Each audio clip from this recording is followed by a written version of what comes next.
Alors WeBloom est né sur les bancs de l'école, chez Media Institute, où j'ai rencontré François, avec qui on est devenus amis très vite.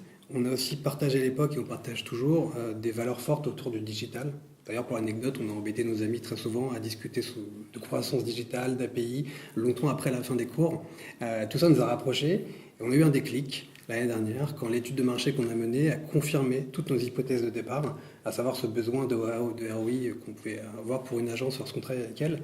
Et ça a été le lancement de WeBloom. WeBloom, c'est une agence d'acquisition de trafic, spécialement pensée pour l'acquisition naturelle, le SEO, et l'acquisition payante, le SEA et le display. Ce qui nous différencie d'une agence d'acquisition classique, c'est qu'on va vraiment avoir un focus sur le ROI, sur le retour sur investissement de nos clients. On va partir de son besoin, on va étudier vraiment avec de l'analyse data assez poussée et avec nos outils propriétaires pour savoir quel est le levier d'acquisition qui est le plus intéressant pour lui, qui lui rapporte le plus de leads. Et du lead, ça peut être des appels téléphoniques, ça peut être un formulaire, ça peut être n'importe quoi. Et donc du coup, on essaye en fait de rendre l'acquisition de trafic de nos clients plus rentable. Alors on a différentes typologies de clients, du petit au gros.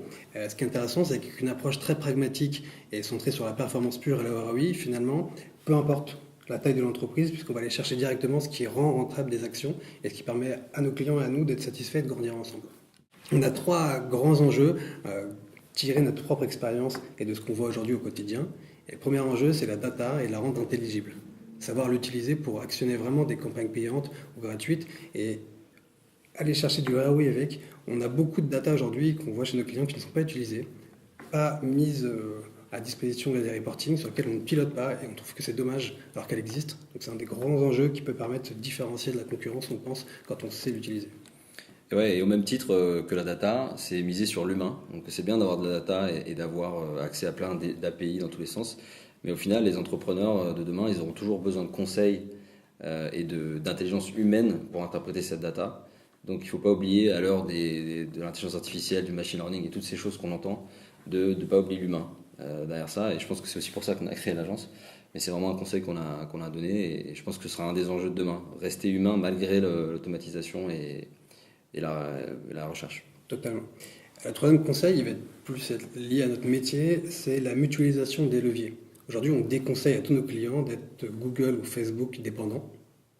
Pourquoi? Parce que beaucoup de choses arrivent, on a Beidou, on a Pinterest, on a TikTok, énormément de nouveaux moteurs de recherche ou de réseaux sociaux qui peuvent apporter un trafic supplémentaire. Le marché bouge vite et rester dépendant d'une seule source de trafic, ça peut être très très pénalisant. Donc c'est un enjeu vraiment à venir, rester en veille permanente autour de l'acquisition de trafic. Surtout dans notre métier, dans le search, Google est un peu le dieu. Et d'ailleurs, on a des gens qui sont spécialisés dans le SEO qui ne savent pas travailler d'autres moteurs de recherche comme Bing ou Baidu ou Yandex en Russie. Et c'est dommage en fait, parce que même si Google aujourd'hui est omniprésent, c'est pas le cas forcément dans certains pays. Il faut savoir qu'aux États-Unis, Yahoo n'est pas forcément non plus mort, ou il y a encore Bing aussi qui est très fort. Donc il ne faut pas oublier ces moteurs de recherche. Et rien ne dit que dans 5-10 ans, ça va très vite. Google peut-être aura perdu des parts de marché en France et là il faudra être en avance. Et ceux qui seront en avance, ce seront ceux qui réussiront. Alors moi j'ai travaillé chez Saint-Gobain, j'ai été recruté chez eux vraiment à l'issue de Media Institute et j'ai été responsable SEO pendant 2 ans et demi avec eux, donc une très grande entreprise. Et ensuite je suis parti dans une start-up, donc complètement l'opposé, qui était en fort développement à l'international. J'étais aussi responsable SEO chez eux. De mon côté, j'ai fait toute ma carrière chez France Télévisions, donc un grand groupe, en commençant en tant que chargé d'acquisition pour Plus, puis chef de projet senior pour France.tv. Donc j'avais une expertise des gros comptes à grosses dépenses, toi des problématiques SEO nationales et internationales, et ça fonctionne bien ensemble quand on veut avoir une stratégie ROIste qui sélectionne le bon levier en fonction du moment, de la saisonnalité ou du client. Media Institute, ça a été un formidable tremplin pour nous, parce que déjà, ça a été la première fois qu'on a travaillé dans le digital.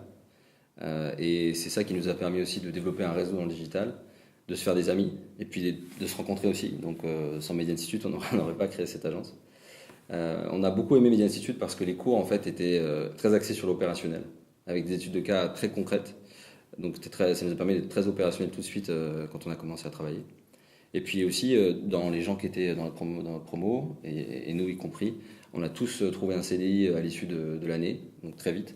Donc voilà, c'est ça qu'on a aimé chez Media Institute. On a aussi un réseau avec qui on est toujours en contact, alors, ou de manière informelle en tant qu'amis ou sur LinkedIn. Mais 5 ans après, on continue à discuter ensemble, à échanger sur les problématiques du marché. Donc c'est un vrai apport supplémentaire d'une alternance, je trouve.